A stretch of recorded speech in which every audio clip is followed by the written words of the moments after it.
नाटे, कम चौड़े माथे, पीले चेहरे वाले और चश्माधारी प्रोफेसर ने अभिवादन का उत्तर देने के लिए क्षण भर को अपने विषय की चर्चा बंद की और फिर लेविन की तरफ कोई ध्यान दिए बिना उसे जारी रखा। लेविन बैठकर प्रोफेसर के जाने का इंतजार करने लगा, लेकिन जल्द ही खुद उसे भी बातचीत के विषय में दिलचस्पी महसूस होने लगी। लेविन ने पत्र पत्रिकाओं में वे लेख देखे थे जिनकी चर्चा चल रही थी। उसने उनमें दिलचस्पी ली थी और वो उन्हें प्रकृति विज्ञान के, जिसके मूलभूत नियमों से वह विश्वविद्यालय में परिचित हो चुका था, विकास के रूप में पढ़ता था। लेकिन उसने पशु के रूप में मानव के उद्भव, उसकी सहज प्रतिक्रिया, जीव विज्ञान और समाज विज्ञान से निकाले गए निष्कर्षों को खुद अपने लिए जीवन और मृत्यु के महत्व से संबंधित उन प्रश्नों के साथ कभी नहीं जोड़ा था जो अधिकाधिक बार उसके दिमाग में आने लगे थे। प्रोफेसर के साथ अपने भाई की बातचीत सुनते हुए उसने इस चीज की ओर ध्यान दिया कि वे वैज्ञानिक प्रश्नों को निजी प्रश्नों से जोड़ देते हैं। कई बार वे इन प्रश्नों के लगभग निकट तक पहुंचे, लेकिन ज्यों ही वे उस चीज के निकट पहुंचते थे जो उसे मुख्यतम प्रतीत होती थी, झटपट उससे दूर हट जाते और फिर से सूक्ष्म भेदों, शर्तों, उद्धरणों, संकेतों, अधिकारी नामों के उल्लेखों के क्षेत्र में गहरे उतर जाते और वह मुश्किल से समझ पाता कि वे किस बात की चर्चा कर रहे हैं। मैं ऐसा नहीं मान सकता, कोज़्निशेव ने अभिव्यक्ति की अपनी सामान्य स्पष्टता और अचूकता तथा उच्चारण की सुंदरता के साथ कहा। मैं किसी हाल में भी कैस के साथ सहमत नहीं हो सकता कि बाहरी जगत के बारे में मेरी सारी धारणा प्रभावों का फल होती है। मुझे अस्तित्व की मुख्य धारणा इंद्रियानुभव से प्राप्त नहीं होती, क्योंकि इस धारणा को प्रेषित करने के लिए कोई विशेष इंद्रिय नहीं है। ये ठीक है, लेकिन वुर्स्ट, कनाउस्ट और प्रीपासोव आपको इसका ये जवाब देते हैं कि अस्तित्व की आपकी चेतना सभी इंद्रियानुभवों से संचित रूप से जन्म लेती है, कि अस्तित्व की यह चेतना इंद्रियानुभवों का परिणाम है। वुर्स्ट तो साफ की कहते हैं कि अगर इंद्रियानुभव नहीं है तो अस्तित्व की धारणा भी नहीं हो सकती। मैं इसके उलट ये कहूँगा, कोज़्निशेव ने कहना शुरू किया। लेकिन यहीं पर लेविन को फिर से ऐसा प्रतीत हुआ कि वे मुख्य बात तक आकर फिर उससे दूर हट रहे हैं और इसलिए उसने प्रोफेसर से यह सवाल पूछने का फैसला किया। तो ऐसा मानना चाहिए कि अगर मेरी ज्ञानेंद्रियां नष्ट हो गई हैं, अगर मेरा शरीर निर्जीव हो गया है, तो किसी तरह का कोई अस्तित्व संभव नहीं हो सकता। प्रोफेसर ने हताशा से, मानो इस बाधा के कारण बौद्धिक पीड़ा अनुभव करते हुए इस अजीब प्रश्नकर्ता की तरफ देखा, जो दर्शन शास्त्री के बजाय बजरे खींचने वाला अधिक प्रतीत होता था। इसके बाद प्रोफेसर ने कोज़्निशेव की ओर नज़र घुमाई, मानो पूछ रहा हो क्या जवाब दे कोई ऐसे सवाल का। लेकिन कोज़्निशेव, जो प्रोफेसर की तरह बहुत जोर देकर तथा एकपक्षीय बात नहीं कर रहा था और जिसके दिमाग में प्रोफेसर को जवाब देने तथा साथ ही उस सीधे सादे और स्वाभाविक दृष्टिकोण को समझने के लिए जिससे ये प्रश्न किया गया था, स्थान रह गया था, मुस्कुराया और बोला, इस सवाल को हल करने का अभी हमें हक नहीं है। हमारे पास आवश्यक तथ्य नहीं है। प्रोफेसर ने पुष्टि की और अपनी दलीलों की चर्चा जारी रखी।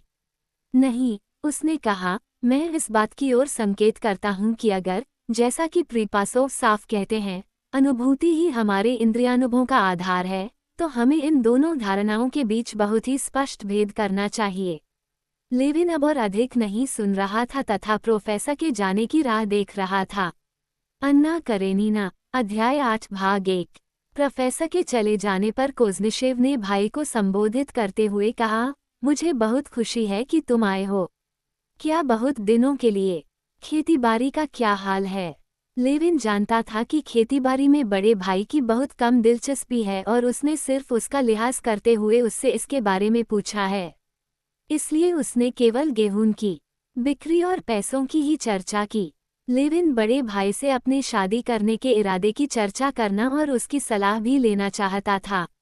उसने तो इसका पक्का फैसला भी कर लिया था, लेकिन जब वह भाई से मिला, प्रोफेसर के साथ उसकी बातचीत सुनी, जब उसे अनजाने ही उस सरपरस्ती के अंदाज में बोलते सुना, जिसमें उसने खेतीबाड़ी के बारे में पूछताछ की, मां की जागीर साझी थी और लेविन दोनों भागों में देखभाल करता था, तो लेविन ने महसूस किया कि किसी कारणवश वह भाई के साथ अपने शादी करने के इरादे की चर्चा नहीं कर सकता। उसे अनुभव हुआ कि उसका भाई इस मामले को वैसे ही नहीं देखता है जैसे कि वह चाहता था। तो तुम्हारे यहाँ ज़ेमसत्वों का क्या हाल है? कोज़्निशेव ने पूछा। वह ज़ेमसत्वों में बड़ी रुचि लेता था और उसे बड़ा महत्व देता था। मुझे कुछ मालूम नहीं, ये कैसे हो सकता है? तुम तो उसके संचालन मंडल के सदस्य हो। नहीं, मैं सदस्य नहीं हूँ। संचालन मंडल से अलग हो चुका हूँ, लेविन ने जवाब दिया। मैं अब उसकी सभाओं में नहीं जाता हूँ। अफसोस की बात है, कोज़्निशेव ने माथे पर बल डालते हुए कहा। लेविन अपनी सफाई देते हुए ये बताने लगा कि उसके ओएज़्ड में होने वाली सभाओं में क्या होता था। हमेशा ऐसा ही होता है। कोज़्निशेव ने लेविन को बीच में ही टोकते हुए कहा। हम रूसी हमेशा ऐसा ही करते हैं। हो सकता है ये हमारा एक अच्छा लक्षण है कि हम अपनी त्रुटियों को देख पाने की क्षमता रखते हैं, लेकिन हम इसमें अति कर देते हैं। हम व्यंग्यों से ही संतुष्ट हो जाते हैं, जो हमेशा हमारी ज़बान पर तैयार रहते हैं। मैं तुमसे सिर्फ इतना कहूँगा कि हमारी ज़ेमसत्वों परिषदों जैसे अधिकार यूरोप के किसी अन्य जनगण, जैसे कि जर्मनों और अंग्रेज़ों को दे दिए जाते, तो वे इन्हें आज़ादी में बदल डालते। लेकिन हम इनका सिर्फ मजाक ही उड़ाते हैं। मगर क्या किया जाए? लेविन ने अपराधी की तरह कहा। यह मेरा आखिरी तजर्बा था। मैंने जी जान से कोशिश की, लेकिन सफल नहीं हो सका। इसके योग्य नहीं हूँ। योग्य नहीं हो, कोज़्निशेव ने कहा। इस मामले को जैसे देखना चाहिए, वैसे देखते नहीं हो सकता है, लेविन ने उदासी से जवाब दिया। जानते हो, भाई निकोलाई फिर यहाँ है। निकोलाई लेविन का सगा, बड़ा भाई और सेर्गेई इवानोविच कोज़्निशेव का एक ही माँ की कोख से जन्मा भाई था। वह तबाहहाल आदमी था, जिसने सभी तरह की अटपटी और बुरी संगत में पड़कर अपनी संपत्ति का बहुत बड़ा हिस्सा उड़ा दिया था और भाइयों से झगड़ा कर चुका था। ये तुम क्या कह रहे हो? लेविन घबराकर चिल्ला उठा। तुमको कैसे मालूम है? प्रोकोफी ने उसे सड़क पर देखा है। यहाँ, मॉस्को में। कहाँ है वह? तुम्हें मालूम है? लेविन कुर्सी से ऐसे उठ खड़ा हुआ मानो इसी वक्त उसके पास जाना चाहता हो। मुझे दुख है कि मैंने तुमसे ये कह दिया, छोटे भाई की उत्तेजना पर सिर हिलाते हुए कोज़्निशेव ने कहा। मैंने ये जानने के लिए एक नौकर को भेजा कि वो कहाँ रहता है और उसकी वो हुंडी भी भेजी, जो उसने त्रुबिन को दी थी और जिसका मैंने भुगतान किया है। उसने मुझे जो जवाब भेजा वह ये है। इतना कहकर कोज़्निशेव ने पेपर वेट के नीचे से एक रुक्का निकालकर उसकी तरफ बढ़ा दिया। लेविन ने अजीब और अपने लिए प्यारी लिखावट में लिखा हुआ ये रुक्का पढ़ा। बड़ी नम्रता से अनुरोध करता हूँ कि मुझे चैन से रहने दें। अपने मेहरबान भाइयों से मैं सिर्फ यही अनुरोध करता हूँ। Nikolai Lewin. लेविन ने ये पढ़ा और सिर झुकाए तथा हाथ में रुक्का लिए कोज़्निशेव के सामने खड़ा रहा। उसकी आत्मा में इस बदकिस्मत भाई को फिलहाल भूल जाने की इच्छा और इस बात की चेतना के बीच संघर्ष हो रहा था कि ऐसा करना बुरा होगा। वो संभवतः मेरा अपमान करना चाहता है, कोज़्निशेव ने अपनी बात जारी रखी। लेकिन वह मेरा अपमान नहीं कर सकता। मैं दिल से उसकी मदद करना चाहता हूँ, लेकिन जानता हूँ कि ऐसा नहीं किया जा सकता। ये ठीक है, ये ठीक है, लेविन ने दोहराया। उसके प्रति तुम्हारे रवैये को मैं समझता हूँ और उसकी प्रशंसा करता हूँ, लेकिन मैं उससे मिलने जाऊँगा। अगर तुम चाहते हो, तो जा सकते हो, मगर मैं ऐसी सलाह नहीं दूंगा, कोज़्निशेव ने कहा। मेरा मतलब यह है कि अपने बारे में तो मुझे कोई डर नहीं है। वह मेरा और तुम्हारा झगड़ा नहीं करवा सकता, पर तुम्हारे लिए ही मैं ये कहता हूँ कि तुम उसके पास न जाओ। उसकी मदद मुमकिन नहीं, फिर भी जैसा तुम ठीक समझो वैसा करो। शायद मदद नहीं की जा सकती, लेकिन मैं खासतौर पर इस वक्त ये महसूस करता हूँ, हाँ, ये दूसरी बात है, ऐसा महसूस करता हूँ कि मुझे चैन नहीं मिल सकेगा। यह मेरी समझ के बाहर की बात है, कोज़्निशेव ने कहा। इतना मैं ज़रूर समझता हूँ, उसने इतना और जोर दिया, ये नम्रता का पाठ है। भाई निकोलाई, जैसा अब बन गया है, उसके बाद तो मैं वैसे ही उस चीज़ को दूसरी, अधिक कृपालु नज़र से देखने लग गया हूँ, जिसे कमीनापन कहते हैं। तुम्हें मालूम है कि उसने क्या किया है? ओह, ये बड़ी भयानक बात है, बड़ी भयानक बात है, लेविन ने कहा। कोज़्निशेव के नौकर से भाई का पता लेकर लेविन उसी वक्त उसके पास जाने को तैयार हो गया। किंतु कुछ विचार करने के बाद उसने इसे शाम तक स्थगित कर दिया। मुख्यतः तो उसने इसलिए ऐसा किया कि उसका मानसिक चैन बना रहे। इस मामले को तय करना जरूरी था, जिसके लिए वह मॉस्को आया था। लेविन अपने भाई के यहाँ से ओब्लोंस्की के दफ्तर में गया और श्वेरबात्स्की परिवार के बारे में जानकारी पाकर वहां पहुंचा, जहां, जैसा कि उसे बताया गया था, कीटी से उसकी मुलाकात हो सकती थी।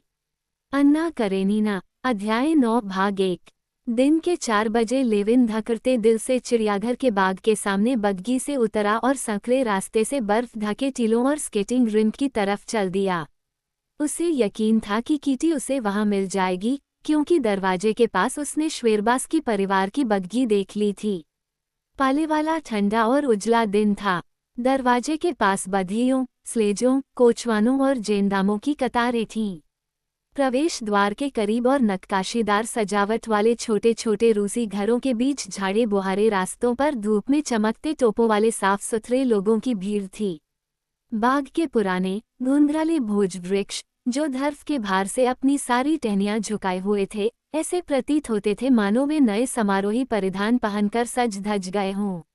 लेविन संकरे रास्ते से स्केटिंग रिंक की तरफ जा रहा था और अपने आप से कह रहा था, उत्तेजित नहीं होना चाहिए, शांत रहना चाहिए। क्या परेशानी है तुझे, क्या हुआ है तुझे? शांत रह, बुद्ध लेविन अपने दिल को समझा रहा था। जितना अधिक वह अपने को शांत करने की कोशिश करता था, उसके लिए सांस लेना उतना ही अधिक मुश्किल होता जा रहा था। रास्ते में एक परिचित मिल गया और उसने लेविन को पुकारा भी, किंतु लेविन उसे पहचान तक नहीं पाया। वो उन टीलों के पास पहुंचा, जिन पर नीचे आती और ऊपर जाती स्लेजों की जंजीरें खनखना रही थीं। नीचे फिसलती स्लेजों का शोर और ठहाके गूंज रहे थे। कुछ कदम और चलने पर उसे स्केटिंग रिंक दिखाई दिया और स्केटिंग करने वालों में उसने फौरन उसे पहचान लिया। लेविन के हृदय को जिस भय और खुशी ने जकड़ लिया था, उसी से उसने ये जान लिया कि कीटी यहाँ है। वह स्केटिंग रिंक के सामने वाले सिरे पर खड़ी हुई एक महिला से बातचीत कर रही थी। कहा जा सकता है कि न तो उसकी पोशाक और न ही मुद्रा में कोई विशेष बात थी, फिर भी लेविन के लिए इस भीड़ में उसे जान लेना उतना ही आसान था, जितना बिच्छू बूटी की झाड़ियों में गुलाब को। वो हर चीज को आलोकित कर रही थी। वह ऐसी मुस्कान थी, जो अपने इर्द गिर्द की हर चीज को लौ प्रदान कर रही थी। क्या ये संभव है कि मैं वहां, बर्फ पर उसके निकट जा सकता हूँ? वह सोच रहा था। कीटी जहां खड़ी थी, लेविन को वह जगह ऐसी पावन लगी, जहां कदम नहीं रखा जा सकता। ऐसा भी क्षण आया, जब वह वहां से लगभग चला ही गया होता। इतनी घबराहट अनुभव हुई उसे अपने आप को वश में करना और यह समझाना पड़ा कि सभी तरह के लोग उसके पास आ जा रहे हैं, कि वह खुद भी स्केटिंग करने के लिए वहां जा सकता है। लेविन नीचे उतर आया था, देर तक उसकी ओर देखने से ऐसे ही नजर बचा रहा था, जैसे कोई सूरज से नजर बचाता है, लेकिन वह उसकी ओर देखे बिना ही उसे सूरज की तरह देख रहा था। सप्ताह के इस दिन और इस समय स्केटिंग रिंक पर एक ही तरह के तथा आपसी जान पहचान वाले लोग जमा होते थे। यहाँ स्केटिंग के फन के माहिर भी थे, जो अपनी कला की छटा दिखा रहे थे, कुर्सियों का सहारा लेकर अटपटी और डरी सहमी चेष्टाएं करते हुए नौसिखुआ भी थे, लड़के और बूढ़े लोग भी थे, जो स्वास्थ्य के लिए स्केटिंग करते थे। लेविन को ये सभी बड़े भाग्यशाली प्रतीत हुए, क्योंकि वे वहां उसके करीब थे।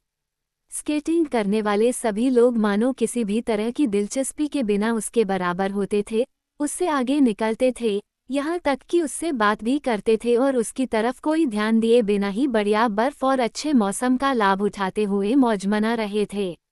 कीटी का चचेरा भाई निकोलाई श्वेरबात्स्की ऊंची जैकेट और तंग पतलून पहने तथा टांगों पर स्केट्स चढ़ाए बेंच पर बैठा था। लेविन को देखकर वह चिल्लाया, अरे, रूस के सबसे बढ़िया स्केटर कब आए? बर्फ बहुत बढ़िया है, झटपट स्केट्स पहन लो।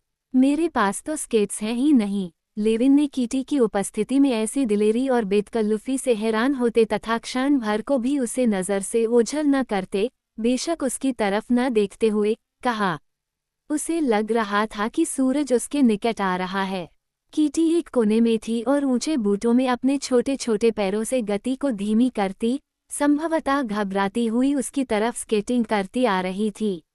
रूसी पोशाक पहने, बहुत जोर से बाहें हिलाता और झुकता हुआ एक लड़का उससे आगे निकल गया। कीटी तनिक डगमगाती हुई स्केटिंग कर रही थी। उसने डोरी के साथ लटकते फर के छोटे से मफ से अपने हाथ बाहर निकालकर ऐसे तैयार कर रखे थे कि गिरने पर उनका सहारा ले सके, और लेविन की तरफ देखते हुए, जिसे उसने पहचान लिया था, उसका अभिवादन करने के लिए और अपने भय पर मुस्कुराए। मोड़ खत्म हो जाने पर उसने पांव की लोच के साथ अपने को ठेला और स्केटिंग करती हुई सीधी अपने चचेरे भाई श्वेरबात्स्की के पास आई तथा उसकी आस्तीन थामकर उसने मुस्कुराते हुए लेविन को सिर झुकाया। लेविन उसकी जैसी कल्पना करता था, वह उससे कहीं अधिक सुंदर थी।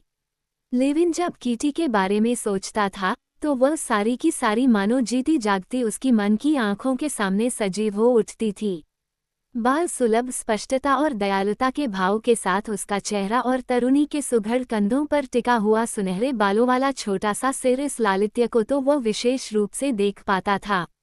उसके नाजुक शरीर की सुंदरता और उसके साथ उसके चेहरे का बाल सुलभ भाव उसे विशेष आकर्षण प्रदान करते थे, जो उसके हृदय पर अंकित होकर रह गया था। लेकिन जो चीज़ उसे हमेशा अप्रत्याशित ही चकित करती, वह थी उसकी विनम्र, शांत और निश्चल आंखों का भाव तथा खासतौर पर वह मुस्कान, जो लेविन को किसी जादुई दुनिया में ले जाती थी, जहां वह अपने को अत्यधिक स्नेहशील और नर्मदिल अनुभव करता था। छुटपन में ही उसे कभी कभार ऐसी अनुभूति होने की याद थी। बहुत समय से मास्को में हैं क्या आप? लेविन से हाथ मिलाते हुए कीटी ने पूछा। धन्यवाद, उसने इतना और जोर दिया, जब लेविन ने मफ से गिर जाने वाला उसका रुमाल उठाकर उसे दिया। मैं नहीं, बहुत समय से नहीं, मैं कल, मेरा मतलब आज आया हूँ। लेविन ने अचानक घबराहट के कारण उसका प्रश्न न समझते हुए उत्तर दिया। मैं आपके यहाँ जाना चाहता था, उसने कहा, और इसी वक्त ये याद करके कि किस इरादे से वह कीटी को ढूंढ रहा था, परेशान हो उठा और उसके चेहरे पर सुर्खी दौड़ गई। मुझे मालूम नहीं था कि आप स्केटिंग करती हैं, और सो भी इतनी अच्छी तरह। कीटी ने बहुत ध्यान से लेविन की तरफ देखा, मानो उसकी परेशानी का कारण समझना चाहती हो। आपकी प्रशंसा सचमुच बहुत महत्व रखती है। यहाँ लोगों से ऐसा सुनने को मिलता है कि स्केटिंग में आपका जवाब ही नहीं है। कीटी ने मफ पर गिर पड़े पाले को काला दस्ताना पहने छोटे हाथ से झाड़ते हुए कहा।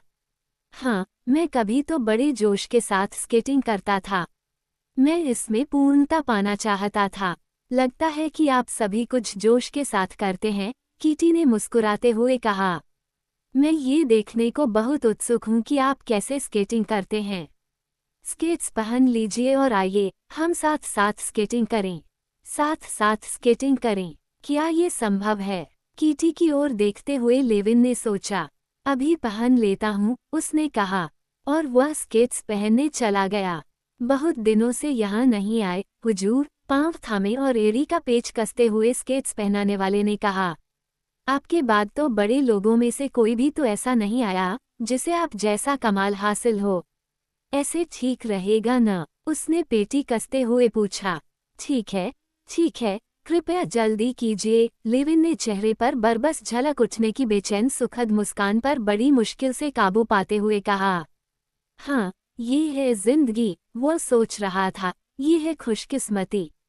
साथ साथ, यही कहा है उसने, आइए, साथ साथ स्केटिंग करें। तो क्या अब उससे अपने दिल की बात कह दूं? लेकिन मैं इसी कारण ये कहते हुए डरता हूँ कि इस वक्त मैं सुखी हूँ, बेशक आशा के आधार पर ही सुखी हूँ। मगर बाद में, फिर भी कहना तो चाहिए, कहना तो चाहिए ही। बस, काफी हो चुकी यह भीरुता। लेविन स्केट्स पहनकर अपने पैरों पर खड़ा हुआ, उसने ओवरकोट उतारा और घर के करीब वाली खुरदरी बर्फ पर भागने के बाद जमी हुई चिकनी बर्फ पर पहुंच गया और ऐसे सहजता से स्केटिंग करने लगा मानो इच्छा शक्ति से ही अपनी गति को घटा, बढ़ा और निर्देशित कर रहा हो। वह घबराता हुआ सा कीटी के पास पहुंचा, लेकिन उसकी मुस्कान ने उसे फिर शांत कर दिया। कीटी ने उसे अपना हाथ थमा दिया और वे रफ्तार बढ़ाते हुए साथ साथ चल दिए। स्केटिंग की रफ्तार जितनी बढ़ती जाती थी, कीटी उतने ही अधिक जोर से उसके हाथ को थामती जाती थी। आपके साथ मैं कहीं अधिक जल्दी स्केटिंग करना सीख जाती। न जाने क्यों, मैं आप पर भरोसा करती हूँ, कीटी ने लेविन से कहा। और जब आप मेरा सहारा लेती हैं, तो मैं अपने पर भरोसा करने लगता हूँ। लेविन ने कहा, लेकिन उसी क्षण अपने ही शब्दों से भयभीत हो उठा और उसके चेहरे पर लाली दौड़ गई। और सचमुच जैसे ही उसने ये शब्द कहे कि अचानक मानो सूरज बादलों की ओट में हो गया हो, कीटी के चेहरे पर से मैत्री भाव गायब हो गया। लेविन उसके चेहरे के इस परिचित परिवर्तन को पहचान गया, जो कीटी के सोच में डूबने का द्योतक था। कीटी के चिकने मस्तक पर एक झुर्री सी उभर आई। आप किसी बात से परेशान हैं क्या? खैर, वैसे मुझे ये पूछने का अधिकार नहीं है, लेविन ने जल्दी से कहा। ऐसा क्यों सोचते हैं आप? नहीं, मुझे कोई परेशानी नहीं है, उसने रुखाई से जवाब दिया और साथ ही इतना और जोर दिया, एमिली लाइनन से नहीं मिले आप? अभी तक तो नहीं। आइए उनके पास, वे आपको इतना अधिक प्यार करती हैं। यह क्या हुआ? मैंने उसे नाराज कर दिया। हे भगवान, मेरी मदद करो।